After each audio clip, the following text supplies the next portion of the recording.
देवी, माझ्या प्रयत्नांना यश मिळू दे।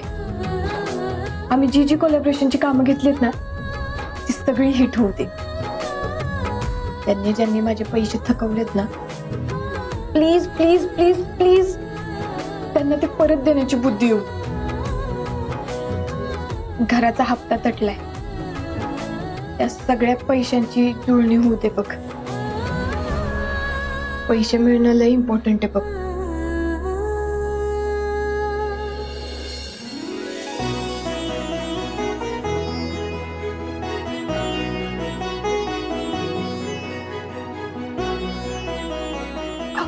तथास्तु।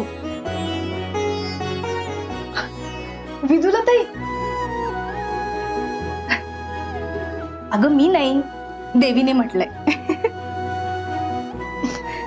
बरं चल, मी निघते, उशीर होतोय। अगं ताई, अगं ऐक तर। विदुला ताई, अगं ऐकून तर घे, थांब। अगं हे काय आता? सावी, तू किती धडपडतेस ते बघते मी। त्या धडपडण्याला ही थोडीशी मदत। आता तुझ्याकडे जॉब नाहीये, पगार सुद्धा नाही, म्हणून या महिन्याचा हप्ता भरण्यासाठी तू हे पैसे ठेव। आणि सॉरी अगं, आता इतकेच देऊ शकते। देता आले असते ना तर सगळेच दिले असते बघ मी।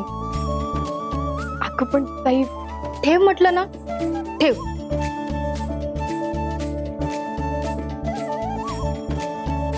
थँक्यू। मी जेव्हा जेव्हा प्रॉब्लेम मध्ये असते ना, तू माझ्या मदतीला येतेस बघ। म्हणजे असं वाटतं की देवाकडे काय मागितलं ना की तो तुलाच पाठवतो माझ्या मदतीला। मला नोकरी पण तुझ्यामुळेच मिळाली होती। आणि अरे विदुला आली होय? भाऊ, आता तुम्हीच सांगा, मगापासून कौतुक करत बसले। बस माझा कौतुक सोहळा, एवढं काही ग्रेट केलेलं नाहीये मी, छोटीशी मदत केली।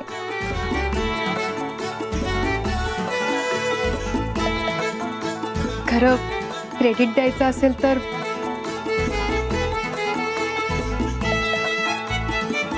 सुखी राहा। भाऊंनाच दिलं पाहिजे। 1 रुपयाही न घेता यांनी मला शिकवलं। पैसे कमवण्याची क्षमता, ताकद यांनीच दिली आहे मला। यांनी जर हे केलं नसतं तर कदाचित नोकरी, पैसा माझ्या आयुष्यात आलाच नसता। तू काय ग, आज न उद्या कर्ज फेडशीलच, पण या घरासाठी, भाऊंसाठी मी कितीही केलं तरी यांच्या ऋणातून मुक्त नाही होऊ शकत। ऋण वगैरे काही नसतं पुरी। मी फक्त चांगले संस्कार पुढच्या पिढीपर्यंत देण्याचा प्रयत्न केला।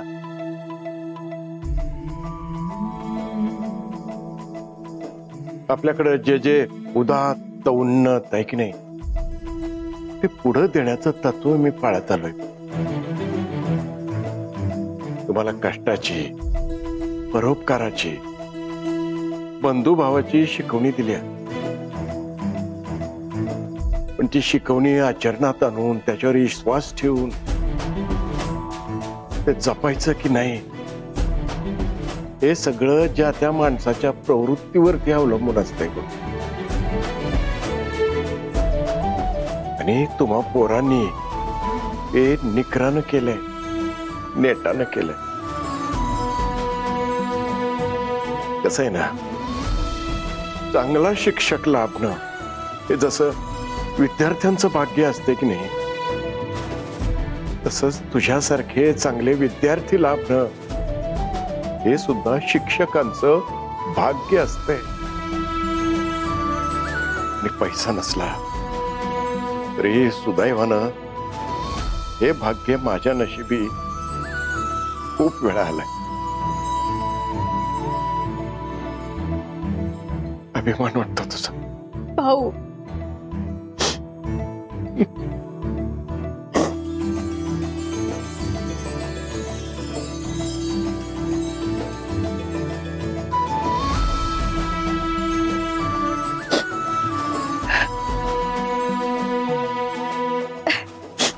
चला आता अजून थोडा वेळ इथं थांबले तर पूर यायचा आणि पाणी काढायला 2 दिवस लागतील.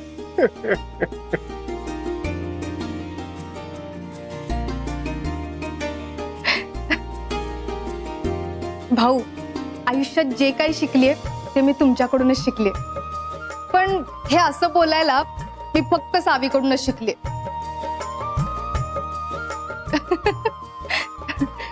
चला येते आई, येते. बाय सावी. बाय.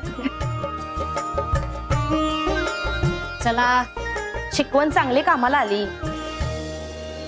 ह्या महिन्याची हप्त्याची तर जुळणी झाली बाबा. आता काय महिनाभर घरात निवांत झोपून राहणार हा? पण पुढच्या महिन्यात काय करणार आहे? तर काय आमचं असं घरातच बसून राहणार आहे?